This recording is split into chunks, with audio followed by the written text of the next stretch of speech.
एक गहरी रात, जब चारों ओर सब कुछ थमा हुआ है, खामोशी को बस हवा की हल्की सरसराहट डरावने अंदाज में तोड़ रही है। यह एक भयानक रात है, जहां बहादुर लोग भी अपने कदम बढ़ाने से कांप उठते हैं। फिर भी आज राहुल यहाँ है।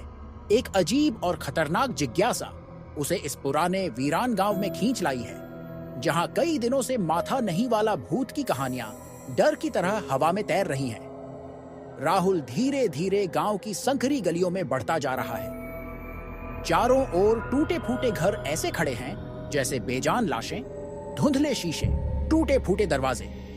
परछाइयां उसके आसपास थरथरा रही हैं, जैसे उसे और गहरे और खौफनाक अंधेरे में खींच रही हों। उसके दिल की धड़कन तेज हो रही है। हर एक कदम के साथ उसकी सांसें भारी पड़ने लगी हैं। एक पुराने खाई से ढके घर के सामने आकर राहुल रुका।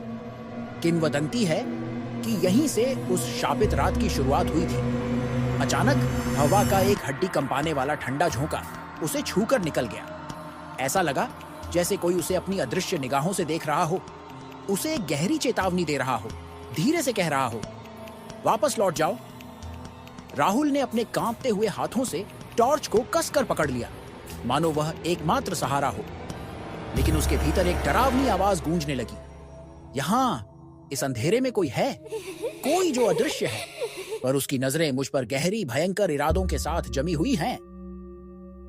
पीछे हट जाओ, यह गांव शापित है। बूढ़ी औरत की आवाज में खौफ और दर्द झलकता है।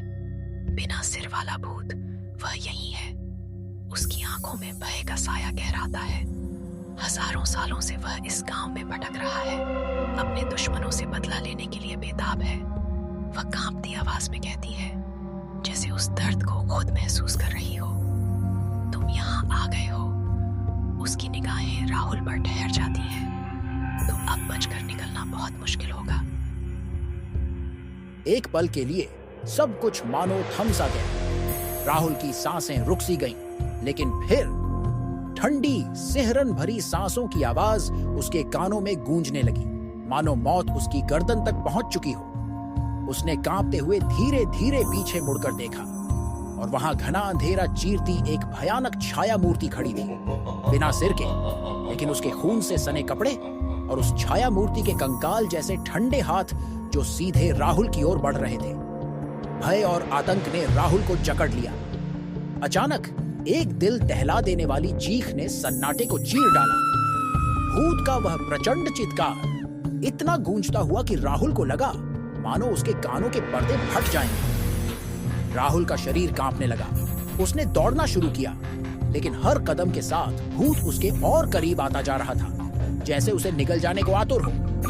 भागते भागते राहुल को अचानक एक पुरानी धूल से भरी डायरी दिखाई दी। डर और पसीने से तरबतर होते हुए उसने डायरी उठाई। डायरी के पन्नों पर थरथराते अक्षरों में चेतावनी लिखी थी, अगर तुम इस शापित गांव में आए हो तो जल्दी से भाग जाओ।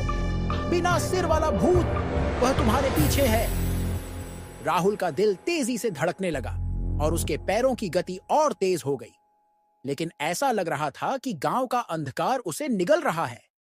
वह जितना दौड़ता उतना ही वह इस बुरे सपने में फंसता जा रहा था, जैसे हर रास्ता उसे उसी डरावनी छाया की ओर खींच रहा हो। पीछे से फिर वही भयानक पांवों की आवाज। प्रतिशोध की जलती हुई तृष्णा के साथ बिना सिर वाला भूत उसके पीछे दौड़ता चला आ रहा था। आखिरकार राहुल ने एक पुरानी उजड़ी हुई झोपड़ी में पनाह ली और हांफते हुए दरवाजा बंद कर दिया। कुछ पलों के लिए उसे लगा जैसे वह सुरक्षित है, लेकिन उसकी सांसें अभी थमी भी नहीं थीं कि अंधेरे से अचानक एक ठंडी डरावनी आवाज गूंजने लगी, मानो मौत उसे पुकार रही हो। तुम मुझसे भाग नहीं सकते।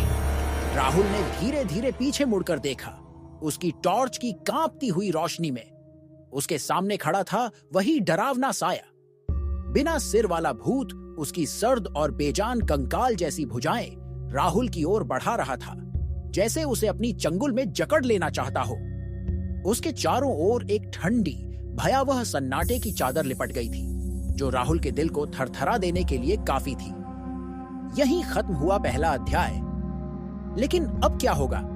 क्या राहुल इस खौफनाक रहस्य का सामना कर पाएगा? बिना सिर वाले भूत की सच्चाई जानने के लिए इंतजार कीजिए, क्योंकि इस डर और दहशत की यात्रा तो बस अभी शुरू हुई है।